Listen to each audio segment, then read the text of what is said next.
Okay so अभी just repeat कर रहा था, मैं फिर से एक बार रिपीट कर देता हूँ। ये बोला आपको कि आइडोबेंजीन तो जुगाड़ लग के EAS के थ्रू बन भी जाता है, लेकिन फ्लोरोबेंजीन बनाने में दिक्कत आती है क्योंकि F+ बनता ही नहीं, ऐसे समझ लो। इलेक्ट्रोफिलिक एरोमेटिक सब्स्टिट्यूशन के थ्रू F+ बनाने में दिक्कत आती है। तो कैसे हम बना सकते हैं फिर इसको?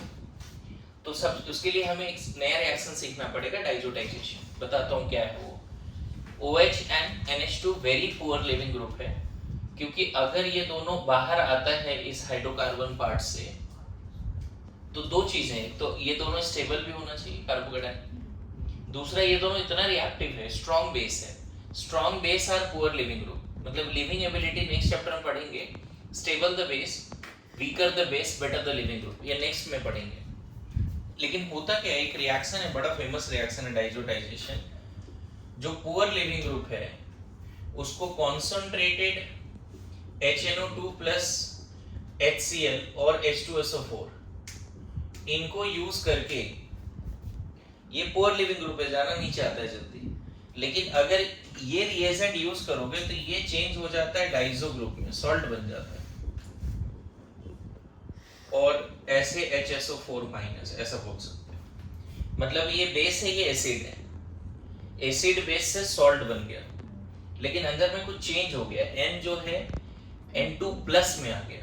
ये जो सॉल्ट है ना, इसी को डाइजोनियम सॉल्ट बोलते हैं, डाइजोनियम सॉल्ट। एंड सॉल्ट का जो कैटायन है वो ये है, देखो, दिस इज कैटायन, और इसको डाइजो ग्रुप बोलते हैं। क्या बोलते हैं? Dizo group. इसको थोड़ा और अच्छे से प्लॉट करोगे तो ऐसा दिखेगा ये। और मैं बताऊं, ये बेस्ट लिविंग ग्रुप है। ये क्या है? Best leaving group. क्यों? क्योंकि अगर ये गया तो ये बॉन्ड तोड़ के N2 गैस के फॉर्म में जाएगा, और N2 गैस तो आप बताओ नेचर में कितना ही ज्यादा स्टेबल है। कभी कभी कुछ सॉल्ट के अंदर कोई गैस छुपा होता है जो निकल जाता है, जैसे कैल्शियम कार्बोनेट है तो CO2 निकलता है, सुना है कभी? उसी तरह इस डाइजोनियम सॉल्ट के कैटायन के अंदर N2 गैस छुपा हुआ है। पहले देखो पुअरेस्ट लिविंग ग्रुप था, अभी बेस्टेस्ट लिविंग ग्रुप हो गया, समझ गए? सबसे अच्छा लिविंग ग्रुप हो गया अभी। तो इस पूरे रिएक्शन को डाइजोटाइजेशन बोलते हैं। Sometimes some poor living group can be converted to good living group by some reagent, and one of them is NH2 is very poor, and by diazotization they can be converted to one of the best living group, है ना? Diazotization क्या है, अब इसका mechanism वगैरह next part में पढ़ेंगे, अभी यहाँ नहीं पढ़ेंगे। अभी ऐसे समझो कि अगर ये बेंजीन से भी जुड़ा होता तो भी दिक्कत नहीं है, सेम रिएजेंट, और यहाँ क्या आ जाता? N2+ Cl-। अगर कोई अल्काइल ग्रुप है या एराइल ग्रुप है या कोई भी, ये वाला पार्ट ना विनाइल भी हो सकता है, मतलब नाइट्रोजन sp से भी जुड़ा हो सकता है, sp3 sp2 किसी भी कार्बन से, ये रिएक्शन होता है, ये रिएक्शन हो जाता है। और इस केस में बताओ, हालांकि इस तरह से नहीं समझना है कि ठीक है ये हट गया, अब कैटायन से ये हट गया तो क्या बन गया? बेंजीन पे प्लस, ये स्टेबल नहीं है, लेकिन हम इस तरह से शॉर्टकट से याद कर लेंगे कि ठीक है ये हट गया और यहाँ क्या आ गया? प्लस। अभी फिलहाल के लिए बोल रहा हूँ, आगे इसका रियल मैकेनिज्म वगैरह सब डिस्कस करेंगे, कैसे डाइजोटाइजेशन होता है नहीं होता है। तो मेरा कंसर्न यहाँ पे ये है कि अभी फ्लोरोबेंजीन बनाने के लिए ये मेथड यूज करेंगे। पहले इतना लिख के रखो, है ना? इतना लिखो जल्दी, इधर ध्यान दो। तो sometimes poor living group can be converted to good living group, right? बोलो कैसे? by diazotization. अब देखो बड़ा मजेदार बात क्या है यहाँ पे, एक बताता हूँ।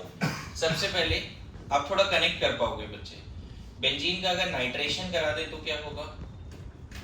नाइट्रोबेंजीन। बोलो, अगर हम इसका रिडक्शन करा दें, रिडक्शन के लिए बहुत सारा रिएजेंट, SnHCl और FeHCl, ये पढ़ेंगे रिडक्शन में, और H2 निकेल, ये सब रिएजेंट है नाइट्रोबेंजीन को रिड्यूस करने के लिए। तो ये बन जाता है एनिलीन। क्या बन जाता है? एनिलीन। बेंजीन कैसे बनेगा उसके पीछे भी थोड़ा प्रोसेस देता हूँ। CH2 को हाइड्रोलाइज कराओ, इथाइन ये 3 इथाइन को मिला के फिर इथाइन बन जाएगा। इसको रेड हॉट Fe ट्यूब से पास करो, red hot Fe tube, trimerisation से बेंजीन बनता है। ये हाइड्रोकार्बन का बड़ा फेमस रिएक्शन है। इथाइन के ट्राइमराइजेशन से बेंजीन बनता है। अब बोलोगे कैल्शियम कार्बाइड कैसे बना? कैल्शियम को कार्बन से रिएक्शन करा दो, कैल्शियम को कार्बन से रिएक्शन कराओगे कैल्शियम कार्बाइड। कैल्शियम कार्बाइड क्या क्या होता है बच्चे? Ca+2 होता है और C2-2 होता है, और इसका ये स्ट्रक्चर है, देखो दिस इज कार्बाइड आयन। कोई बोले कैल्शियम कार्बाइड, अब सुनो पीछे से कोई लेना देना नहीं है, सोचो कि यहीं से शुरू हो रहा है, इसको याद करना है।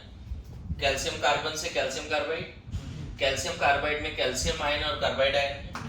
कार्बाइड आयन में C++C है और दोनों तरफ नेगेटिव है। इसके लिए मॉलिक्यूलर ऑर्बिटल थ्योरी लगाओ, molecular orbital theory. Diatomic homoatomic ion या मॉलिक्यूल के लिए मॉलिक्यूलर ऑर्बिटल थ्योरी लगता है। इसके पास टोटल इलेक्ट्रॉन 14, 12 और 2 एक्स्ट्रा इलेक्ट्रॉन 14। अगर टोटल इलेक्ट्रॉन 14 होता है तो हम बोलते हैं बॉन्ड ऑर्डर 3, इसीलिए हमने 3 बॉन्ड बनाए। दोनों कार्बन पे नेगेटिव है, इसको वाटर से रिएक्शन कराओगे H+H+ ये दोनों ले लेगा, इसलिए बन गया इथाइन। और ऑब्वियसली Ca+2 दो हाइड्रोक्साइड को ले लेगा, तो कैल्शियम हाइड्रोक्साइड भी बनेगा, राइट। जब भी कैल्शियम कार्बाइड को पानी से रिएक्शन कराओगे एसिटाइलिन दैट इज इथाइन। ये पार्ट, यहाँ वाला पार्ट थोड़ा सा दिक्कत हो सकता है कि नाइट्रोबेंजीन से एनिलीन कैसे बना है। तो ये रिड्यूसिंग एजेंट है, इसका काम है ऑक्सीजन निकाल देना और उसके जगह पे हाइड्रोजन दे देना। यहाँ तक कोई दिक्कत? ये पार्ट हम लोग रिडक्शन में पढ़ेंगे, अभी पढ़ा नहीं है। अब इसको अगर हम डाइजोटाइजेशन करा दें, concentrated HNO2 plus concentrated HCl या H2SO4, तो अभी जस्ट इसका मैकेनिज्म नहीं बताया, बोला नेक्स्ट चैप्टर में न्यूक्लियोफिलिक सब्स्टिट्यूशन में ये पढ़ने वाले हैं। क्या बन जाएगा? N2+ and Cl-। बोलो सॉल्ट का मेनली एनायन जो है हमारा सब्जेक्ट ऑफ इंटरेस्ट है। सॉल्ट का एनायन, कैटायन से कोई मतलब नहीं, यूजलेस फेलो। Cl- घूम रहा है। अरे स्ट्रॉन्ग एसिड का कंजुगेट बेस यूजलेस होता है, बताएगा भी। Cl- से कोई मतलब नहीं है, ये वाला पार्ट। अब देखो बड़ा मजेदार बात क्या है यहाँ पे, अगर इसको तुम HBF4 से हीट करते हो, है ना, तो पहले तो सॉल्ट जैसा बनता है और उसको फर्दर हीट करते हैं N2+ and BF4- और इसको फर्दर हीट करते हैं, मतलब Cl- रिप्लेस हो गया BF4- से सॉल्ट का, और इसको फर्दर हीट करते हैं ना, तो बिना कोई शॉर्टकट का आप फ्लोरोबेंजीन लिख दो। और उतना छोड़ो, इसको देखने के नजरिए क्या है बच्चे? अभी बताया ना शॉर्टकट में, इसको देखने के नजरिए क्या है? बोलो है। अब यहाँ पे न्यूक्लियोफाइल क्या है? HBF4 में न्यूक्लियोफाइल क्या है? F-।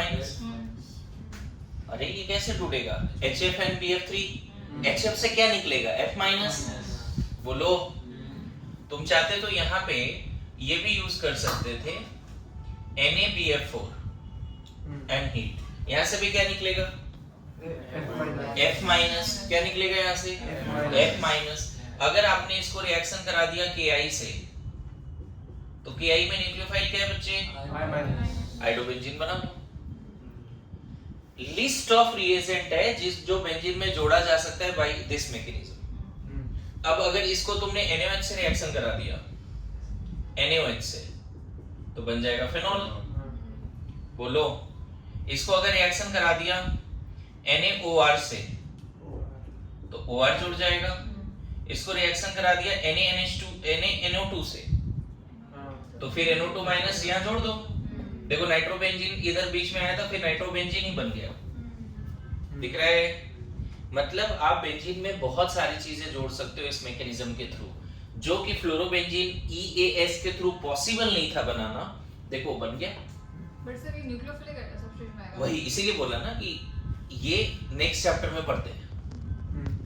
जो नेक्स्ट चैप्टर अभी हम लोग पढ़ेंगे वहां पे इसके बारे में डिस्कशन होगा। और ये एनिलीन आज होमवर्क भी रहेगा कि एनिलीन का ये वाला पार्ट आपको पढ़ के आना है। सर वो फर्स्ट रिएक्शन का हमने क्या बोला था? उसका नाम था, वो मॉड्यूल में लिखा हुआ है, साइंटिस्ट का नाम है, सॉरी वो PDF में। देखो यहाँ से पढ़ना है। ये कौन सा चैप्टर है? एमाइंस। कौन सा चैप्टर है?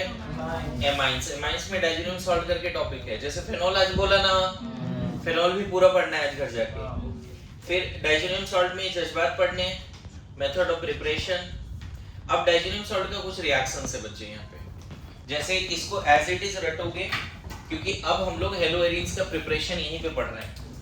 अगर आपने इसको रिएक्शन करा दिया बच्चे, 3 रिएजेंट है ना, ध्यान रखना।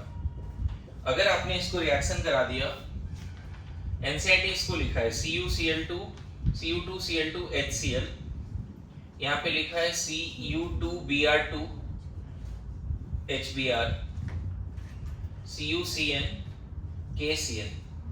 इस जगह पे क्या जुड़ेगा अंदाज लगाओ तो? CuCl HCl है तो क्लोरीन जुड़ जाएगा, बढ़िया। इस जगह पे क्या जुड़ेगा अंदाज लगाओ? ब्रोमीन। इस जगह पे साइनाइड, वेरी गुड। ये पूरा रिएक्शन कहलाता है एनसीईआरटी के हिसाब से सैंडमेयर। क्या कहलाता है? Sandmeyer reaction. And this is one of the good method of preparation of chlorobenzene and bromobenzene apart from ES। ES से भी तो बना था क्लोरोबेंजीन ब्रोमोबेंजीन, अरे यस नो, ES से भी बना था, याद करो। एनसीईआरटी देखो एक चीज और लिख रहा है यहाँ पर कि अगर तुमने इसको रिएक्शन करा दिया इनसे Cu और HCl से, Cu और HBr से, क्या जुड़ेगा बताओ? Cu HCl Cu HBr क्या जुड़ेगा? Again Cl and Br, Cl and Br। इस रिएक्शन का नाम एनसीईआरटी लिखा है सिर्फ गेटरमैन रिएक्शन, गेटरमैन कोच नहीं, क्या? Gattermann reaction. तो कुछ देखो नेम रिएक्शन आना शुरू हो गया बच्चे, है ना? जैसे उर्ज रिएक्शन, उर्ज फिटिक रिएक्शन, सिर्फ फिटिक रिएक्शन, ये सब नेम रिएक्शन है। अभी तक पढ़ा है हमने कुछ कुछ चीजें। तो ये दोनों एनसीईआरटी का पार्ट है। KI से रिएक्शन करा दिया, क्या होगा समझ गए? तो आपको 2-3 पेज यहाँ पे होमवर्क है, डाइजेनियम सॉल्ट पूरा लास्ट तक पढ़ के आना है अच्छे से, ओके? पूरा लास्ट तक, है ना? एमाइंस चैप्टर में है, एनसीईआरटी ही पढ़ना है, अदर कुछ नहीं पढ़ना है। ये तो डायरेक्ट क्वेश्चन इस साल आ गया था लास्ट टू लास्ट ईयर कि इसको अगर डाइजेनियम सॉल्ट से सिर्फ बेंजीन बनाना है तो क्या क्या रिएजेंट है, मतलब डाइजेनियम सॉल्ट्स को हटा के यहाँ H लगाना है तो क्या रिएजेंट है। तो यहाँ पे 2 रिएजेंट है जो आपको रटना पड़ेगा, वो है H3PO2 और एक है इथानॉल। लेकिन ये ना, ये पूरा रिएक्शन न्यूक्लियोफिलिक भी नहीं है, ये रेडॉक्स रिएक्शन। डाइजेनियम सॉल्ट को H+ देने का काम हो रहा है, सॉरी H-।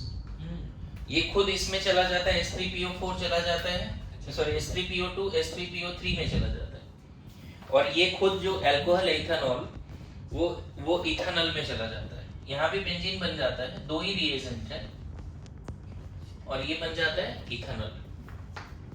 देखो हुआ क्या, ये और ये जब रिएक्ट किया ये दोनों, तो ये रिड्यूस हुआ, ये ऑक्सीडाइज हुआ। उसी तरह इथानॉल और डाइजेनियम सॉल्ट जब रिएक्ट किया तो डाइजेनियम सॉल्ट रिड्यूस हुआ और ये खुद ऑक्सीडाइज हो गया। H3PO3 का O कहाँ से आया? H3 H3PO2 से H3PO3 में O कहाँ से आया? नहीं, वहां पे वाटर वगैरह रहता है, मॉइस्चर, वाटर में भी मतलब यहाँ पे वाटर भी रहेगा एंड वाटर, ठीक है। बाद में क्या बनता है, N2H3PO3 और HCl भी बनता है, ठीक है। N2 गैस भी इन सब जगह पे निकल रहा है। तो अभी मैंने क्या एक्सेस दिया आपको बच्चे कि फ्लोरोबेंजीन बनाने का जो पूरे एनसीईआरटी में एक सबसे पॉपुलर मेथड है वो पहला वाला है, समझ में है? फ्लोरोबेंजीन EAS के थ्रू आप नहीं बना सकते, फ्लोरोबेंजीन EAS के थ्रू नहीं बना सकते, राइट डाउन। आपके पास एनसीईआरटी का एक बार वो पेज भी देख लो जो घर पे आपको करना है। ओके, आगे बढ़े। देख रहे हो कैसे इनऑर्गेनिक मटेरियल से ऑर्गेनिक की तरफ जा रहे हैं। कार्बन हालांकि ऑर्गेनिक है, लेकिन कहीं ना कहीं कार्बन कोल वगैरह में मिल जाता है। तो इनऑर्गेनिक से इनऑर्गेनिक कार्बाइड, फिर धीरे धीरे ऑर्गेनिक कंपाउंड की तरफ जा रहे हैं। एक तरह से ये एक ऐसा एक्सेस है जिसमें कार्बन से तुम्हारे यहाँ पे क्या है, ऑर्गेनिक, एक तरह से समझ में। कोल वगैरह जो है, चारकोल वगैरह, वहां से कार्बन लिया, डायमंड ग्रेफाइट ले लिया, और फिर धीरे धीरे इतने सारे ऑर्गेनिक कंपाउंड बना दिए। लिख लिया सबने? This is all about halogenation. जल्दी लिखो सल्फोनेशन ऑफ बेंजीन. इसमें ज्यादा कुछ बताने का जरूरत नहीं है. ध्यान रखना, सबसे पहले लास्ट क्लास में नाइट्रेशन हुआ था, उसके बाद हुआ हैलोजिनेशन, अब थर्ड है सल्फोनेशन. Sulphonation of benzene. ठीक है, बाय क्या? EAS. हर जगह EAS ही चल रहा है, तो यहाँ पे ज्यादा कुछ नहीं है बच्चे. आप बेंजीन को कॉन्सेंट्रेटेड H2SO4 प्लस SO3 और इसी को बोलते हैं फ्यूमिंग, है ना, H2SO4 प्लस SO3, इसी को बोलते हैं ओलियम H2S2O7. आप इसको बेंजीन को इससे पास करा दो, बन जाता है sulphonic benzene sulphonic acid. H हट के क्या लग जाता है, और ये ना बच्चे रिवर्सिबल रिएक्शन होता है. अगेन ये रिवर्सिबल है. हालांकि कॉन्सेंट्रेशन कॉन्सेंट्रेटेड सल्फ्यूरिक एसिड के केस में ये फॉरवर्ड ही जाता है, बैकवर्ड नहीं जाता. ठीक है, इसमें ज्यादा वेरिएशंस नहीं है, जल्दी सीख पाएंगे हम इसको. ठीक है, देखो क्या है मैकेनिज्म, लिखना बाद में, पहले देखो इधर. मैकेनिज्म में डायरेक्टली जो ओलियम है बच्चे, वो डायरेक्टली हमें दे देता है इलेक्ट्रोफाइल SO3. तो मैं बताऊं, ये एक ऐसा रिएक्शन है जिसमें इलेक्ट्रोफाइल न्यूट्रल है. यहाँ पे डायरेक्ट कोई पूछे सल्फोनेशन में इलेक्ट्रोफाइल क्या है, तो SO3. नाइट्रेशन में इलेक्ट्रोफाइल क्या है, NO2+. हैलोजिनेशन में इलेक्ट्रोफाइल क्या है, Cl+, Br+, I+, ये सब इलेक्ट्रोफाइल है. बोलो, सल्फोनेशन में पॉजिटिवली चार्ज इलेक्ट्रोफाइल था, नाइट्रोनियम आयन. हैलोजिनेशन में हेलोनियम आयन. लेकिन सल्फोनेशन में न्यूट्रल इलेक्ट्रोफाइल है, जिस जो क्या है SO3. अब इसमें क्या करना पड़ेगा हमें, SO3 के पास, सल्फर के पास +6 ऑक्सीडेशन स्टेट है. सल्फर के पास कितना ऑक्सीडेशन स्टेट है, +6. तो यहाँ पे क्या हो सकता है बताओ, जब ये दोनों पास आएगा तो पहले ये बॉन्ड टूटेगा, फिर ये इस पे अटैक कर देगा, ये यहाँ चला गया. देखो, ये वाला स्टोरी तो नहीं लग रहा है 10वां बार चल रहा है. हर बार ये होता है, इलेक्ट्रोफाइल बेंजीन की तरफ आता है. मैंने बोला था जब तक खत्म होगा ये कम से कम 30-40 टाइम्स डिस्कस होगा. यहाँ H आ गया, यहाँ बताओ क्या हुआ, यहाँ पे कैसा बॉन्ड बनेगा, ये कार्बन और सल्फर के बीच में एक बॉन्ड. बोलो, ये बॉन्ड पहले टूटा, 1-2 का बॉन्ड टूट लिया, 2 पे नेगेटिव 1 पे पॉजिटिव, लेकिन 2 पे जो नेगेटिव है वो सल्फर पे चला गया, और सल्फर फिर पाई बॉन्ड तोड़ के नेगेटिव ऑक्सीजन पे भेज दिया. तो एक्चुअल में सल्फर यहाँ 2 इस तरह से जुड़ा होगा और एक O- होगा. Good to go. अब देखो ना, एरो देखो, ये टूटा तो लगा यहाँ नेगेटिव, 1 पे प्लस 2 पे नेगेटिव, लेकिन 2 का नेगेटिव चला गया सल्फर पे, और सल्फर ने फिर उस नेगेटिव को ट्रांसफर कर दिया ऑक्सीजन पे. अच्छा, ये कैसे रिएक्शन हुआ, क्योंकि ये इलेक्ट्रोफाइल है, SO3 न्यूट्रल इलेक्ट्रोफाइल है. SO3 इलेक्ट्रोफाइल क्यों है, क्योंकि सल्फर वहाँ +6 ऑक्सीडेशन स्टेट पे है, और सल्फर के पास वैकेंट डी ऑर्बिटल्स वगैरह भी होते हैं. Good to go. ध्यान रखना, ये रिएक्शंस रिवर्सिबल होते हैं शुरू वाले स्टेप्स में. अब बताओ, इसके बाद का स्टेप मैं यहीं पे डायरेक्ट बोल देता हूँ, क्या होना चाहिए, intramolecular proton transfer. Proton transfer. Very good. इसको यहाँ भेज के इसको यहाँ शिफ्ट कर दो. ये वाला RDS जरूर है, लेकिन ये फास्ट है, क्योंकि नॉन एरोमेटिक, एरोमेटिक से नॉन एरोमेटिक, और उसके बाद क्या हुआ देखो, तो फिर से एरोमेटिसिटी गेन हो गया कि नहीं. इंट्रामोलिकुलर प्रोटॉन ट्रांसफर क्या मतलब, H+ निकला और यहाँ रख गया, H+ निकला तो यहाँ नेगेटिव आया, यहाँ पाई बॉन्ड बन गया, ये H+ कहीं बाहर नहीं जा रहा है, आपस में ही एक तरह से बोल सकते हैं इंट्रामोलिकुलर प्रोटॉन ट्रांसफर. हो गया काम. बोलो, ये पूरा स्टेप रिवर्सिबल है और इस तरह से सल्फोबेंजीन बन जाता है. अब यहाँ पे जो एक इंपॉर्टेंट बात याद रखना है वो ये है कि जब आप बेंजीन को कॉन्सेंट्रेटेड फ्यूमिंग H2SO4 से रिएक्शन कराओगे तो रिएक्शन फॉरवर्ड जाता है और सल्फोबेंजीन ही मेजर प्रोडक्ट है. बोलो, क्योंकि हम प्रोडक्ट रिएक्टेंट का कॉन्सेंट्रेशन हाई रखे हैं, SO3 हाई रखा है, बेंजीन हाई रखा है, तो फॉरवर्ड ही जाएगा ना। लेकिन किसी भी इंस्टेंट पे अगर इसको हाइड्रोलाइज करा दोगे तो फिर से इप्सो अटैक के हिसाब से ये H+ यहीं अटैक कर लेगा, SO3 गैस निकाल देगा। मतलब सल्फोबेंजीन से आप बेंजीन बना सकते हो बाय हाइड्रोलिसिस। एसिडिक वर्कअप करा दो एक्वस मीडियम में, सल्फोबेंजीन से बेंजीन बन जाएगा। लेकिन कभी भी बेंजीन से सल्फोबेंजीन बनाना है तो आपको fuming H2SO4 concentrated H2SO4 oleum रखना पड़ेगा। This is all about sulphonation. तो सर अगर इसमें सवाल आया कि जो अपना ये इलेक्ट्रोफाइल है वो अपना HSO3 माइनस है या SO3 है? SO3 इलेक्ट्रोफाइल क्या है? SO3। लिखिए फिडेलक्राफ्ट अल्काइलेशन पहले करते हैं। फिडेलक्राफ्ट अल्काइलेशन बात करें।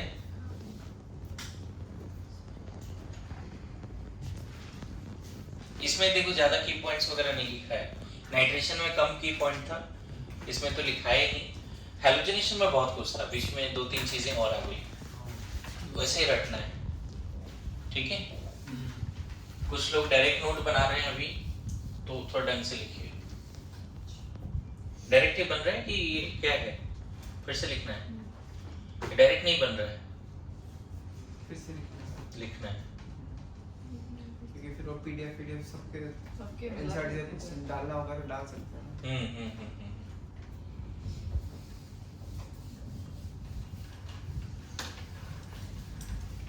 डन।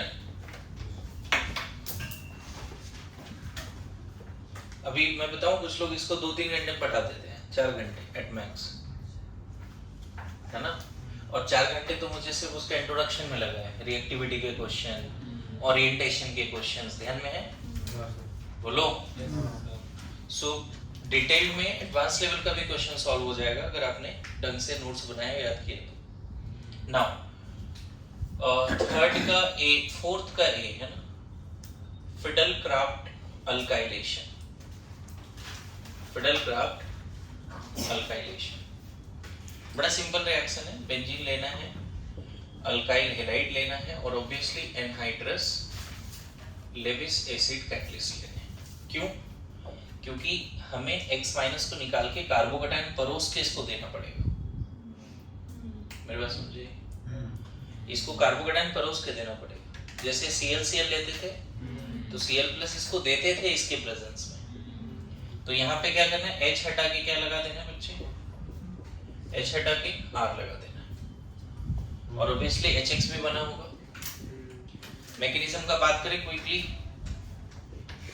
मैकेनिज्म का बात करें, क्या होगा बताओ। सबसे पहले अगर AlX3 लिया, एनहाइड्रस क्या बन जाएगा?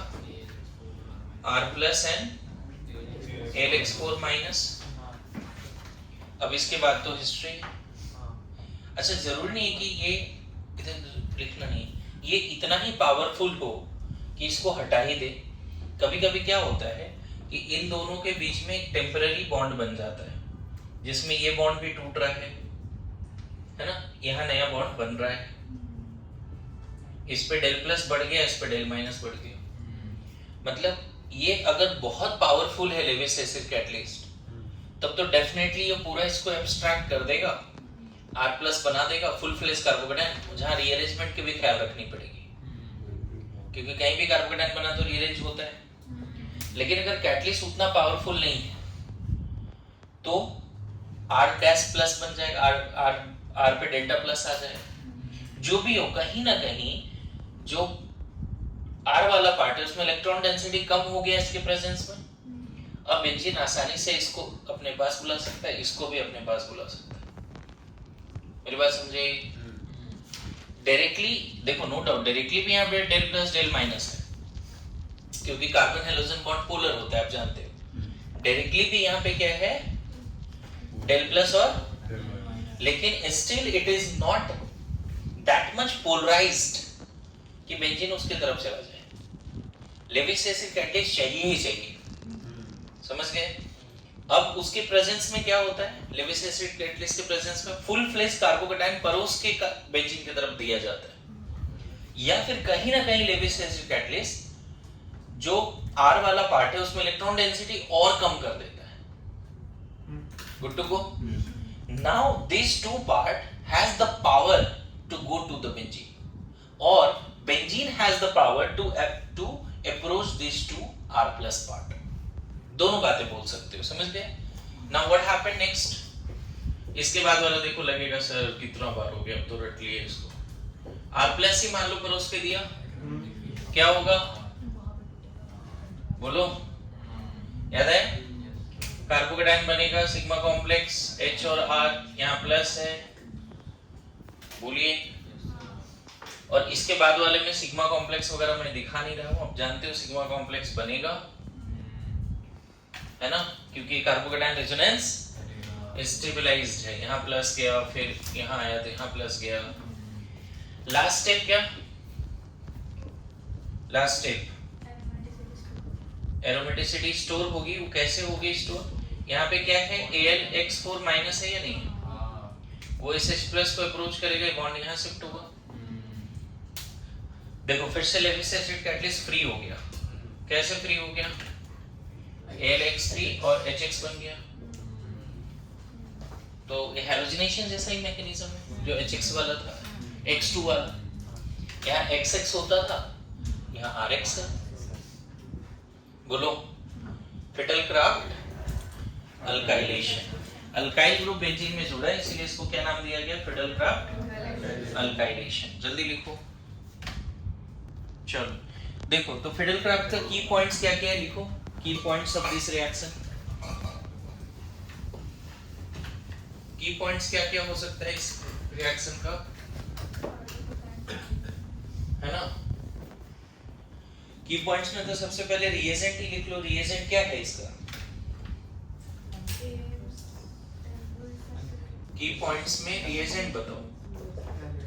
तो ऑब्वियसली अल्काइल हैलाइड, ध्यान रखना एराइल नहीं। कौन सा? अल्काइल हैलाइड, एराइल नहीं ले सकते इस रिएक्शन में। और लेविस एसिड कैटलिस्ट होगा एनहाइड्रस। समझ गए? क्या इस रिएक्शन में रिएजेंट हम मिथाइल क्लोराइड AlCl3 ले सकते हैं? बेंजीन को अगर इससे रिएक्शन करा दिया तो क्या बनेगा? टॉर्बिन ले सकते हैं, कोई दिक्कत नहीं है। लेकिन अगर मैं बोलूं कि बेंजीन को हमने क्लोरोबेंजीन और AlCl3 से रिएक्शन कराया, एनहाइड्रस, नहीं रिएक्शन ही नहीं होगा, है ना? आप यहाँ पे अल्काइल हैलाइड की जगह पे इथाइल हैलाइड भी ले सकते हो, है ना? प्रोपाइल हैलाइड, मतलब sp3 कार्बन से जुड़ा होना चाहिए। समझ में आ रहा है? ये सब चलेगा, पॉसिबल है। लेकिन क्या हेलो बेंजीन ले सकते हैं? नहीं। क्या हम रिएजेंट में विनाइल हैलाइड ले सकते हैं? नहीं। क्या रिएजेंट में ये ले सकते हैं? मतलब halogen must be connected with sp3 carbon and can produce some feasible carbocation। यहाँ से क्या बनने वाला है बताओ? बेंजीन पे प्लस स्टेबल नहीं होता, sp2 कार्बन प्लस स्टेबल नहीं होता, यहाँ स्टेबल नहीं होता। तो क्या ले सकते हैं? तो अल्काइल हैलाइड। अगर हमने टर्ड ब्यूटाइल पे डाल दिया ले सकते हैं, तो उसमें हिंड्रेंस नहीं आएगा? नहीं हो जाता है रिएक्शन हो जाता है। बेंजीन प्लेनर है, टर्ड ब्यूटाइल वगैरह ले सकते हैं, दिक्कत नहीं है। सर अगर वो टोरिन पे हमने वापस सेल लगा दिया तो वो भी sp3 से कनेक्टेड क्लोरीन होगा, तो उसमें होगा कि नहीं? हाँ ये ले सकते हो ना। एक मिनट देखो, अगर तुमने ये ले लिया CH2Cl और AlX3 तो यहाँ से प्लस बेंजाइल मिलेगा। बेंजाइल को रिंग में जोड़ दो, एक अच्छा क्वेश्चन हो गया। PH CH2 PH नहीं, डायरेक्ट डाइफेनाइल नहीं बन रहा है, ये प्लस है ना जी, ये बेंजीन पे जुड़ा है। मतलब अगर कार्बोकेटाइन स्टेबल बनेगा तो वो फिजिबल होगा। हाँ बिल्कुल। और अल्काइल हैलाइड होना चाहिए ना। जैसे यहाँ पे अगर बेंजीन पे अगर ये ले लेते हो ये वाला कंपाउंड, तो ये भी पॉसिबल है, बताओ है कि नहीं है? ये है कि नहीं हैलाइड? CH2CH CL2Cl, तो यहाँ पे क्या बन जाएगा? स्टाइल नहीं, वो है विनाइल नहीं जुड़ेगा, 3 कार्बन का जुड़ेगा ना पार्ट। बोलो, तो कुछ क्वेश्चन भी हो रहा है। और हमें समझ में आ रहा है फिडलक्राफ्ट में कौन सा रिएजेंट हम यूज कर सकते हैं, बोलो। Yes, sir.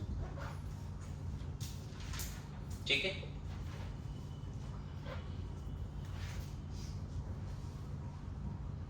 जल्दी लिखिए।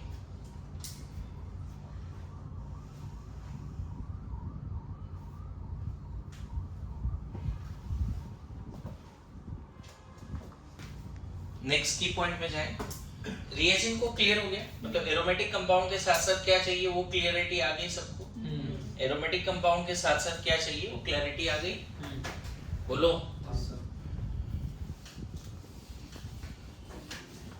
पक्का ना? अब यहाँ पे जो थोड़ा सा लेविस एसिड कैटलिस्ट है उसके बारे में भी सीखो। नोट्स में मैंने लिख रखा है कि कुछ कुछ लेविस एसिड कैटलिस्ट हैं जो फुल फ्लेज कार्बोकेटाइन बनाने का औकात रखता है ना? ठीक है, strength of Levi's acid catalyst, इसमें ना BCl3, AlCl3, SbCl5 ये सब काफी स्ट्रॉन्ग है। FeCl3, SnCl4, ZnCl2 है ना, ये सब स्ट्रॉन्ग है और ये स्ट्रॉन्ग लेविस एसिड कैटलिस्ट है, can give full flazed C plus है ना,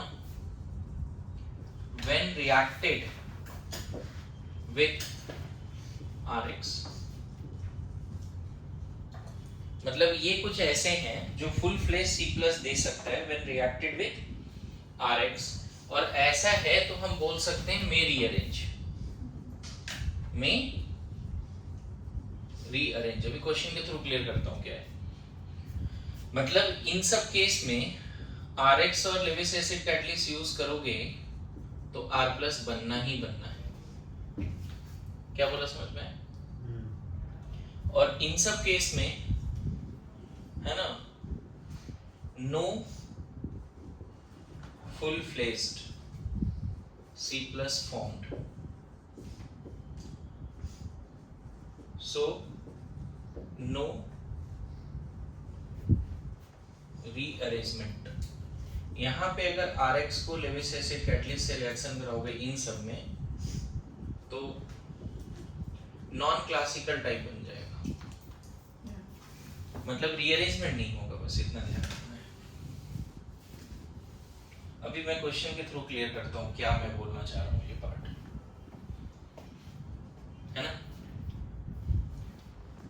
ये सब काफी स्ट्रॉन्ग हैलोजन एब्स्ट्रैक्टर है। एक क्वेश्चन के थ्रू बता देता हूँ ये क्या पॉइंट है, आगे बढ़े। AlCl3 रीअरेंजमेंट करा देता है, FeCl3 ये सब रीअरेंजमेंट नहीं करा पाता है। जैसे देखो यहाँ पे क्वेश्चन लिखता, अगर तुमने प्रोपाइल क्लोराइड एनहाइड्रस AlCl3 के प्रेजेंस में लिया तो प्रोडक्ट गेस कर सकते हो क्या बनेगा? प्रोपाइल क्लोराइड लिया, can you guess the product? Basically ये हट जाएगा, यहाँ प्लस आएगा, ये स्ट्रॉन्ग लेविस एसिड कैटलिस्ट से फुल प्लेस कार्बोकेटाइन रीअरेंज होके इसका बड़ा फेमस नाम है क्यूमीन। क्या नाम है? क्यूमीन। क्यूमीन। देख लो जहाँ हेलोजन है वही कार्बन बेंजीन से नहीं जुड़ा। क्यों? ये अच्छा क्वेश्चन है, गलती करते हैं लोग। यहाँ से ही हटा, यहाँ प्लस आया, रीअरेंज हुआ, और फिर इस पे प्लस आया, वो बेंजीन से जुड़ा बाई EAS। ये हटा, यहाँ प्लस आया, रीअरेंज हुआ, यहाँ प्लस आया, ये जुड़ा बेंजीन से बाई EAS। आ रहा है समझ में? बोलिए। अच्छा, यहीं पर अगर थोड़ा वीक एसिड यूज किए होते तब सेम कंपाउंड होता है ना, और अगर मान लो तुमने ZnCl2 एनहाइड्रस यूज किया होता तो यही कार्बन बेंजीन से जुड़ता, रीअरेंज जहाँ हेलोजन है वही कार्बन बेंजीन से जुड़ता प्रोपाइल बेंजीन। प्रोपाइल बेंजीन अंदर देखा, तो ये ध्यान रखना, ये सब है। तो अल्काइल हैलाइड से पहले फुल फ्लेज कार्बोकेटायन बनाना, रीअरेंज की पॉसिबिलिटी है तो रीअरेंज करना, एंड देन फिर रीअरेंज मोस्ट स्टेबल कार्बोकेटायन को बेंजीन में जोड़ देना। पूरी बात आ रही समझ में? बोलिए। सर हम इसको फिनाइल प्रोपेन नहीं बोल सकते, इसको फिनाइल प्रोपेन नहीं बोल सकते। बोल सकते हैं बिल्कुल, 1 फिनाइल प्रोपेन, सही नाम तो वही है। इस वाले केस में क्या हुआ समझ में? इसका नाम क्यूमीन, बोल दो, नाम बोल दो। हाँ, फेमस नाम है, जैसे एक से मिथाइल जुड़ता है तो टॉल्विन, उसी तरह बड़ा फेमस नाम है ये क्यूमीन। ठीक है, समझ में आ रहा है?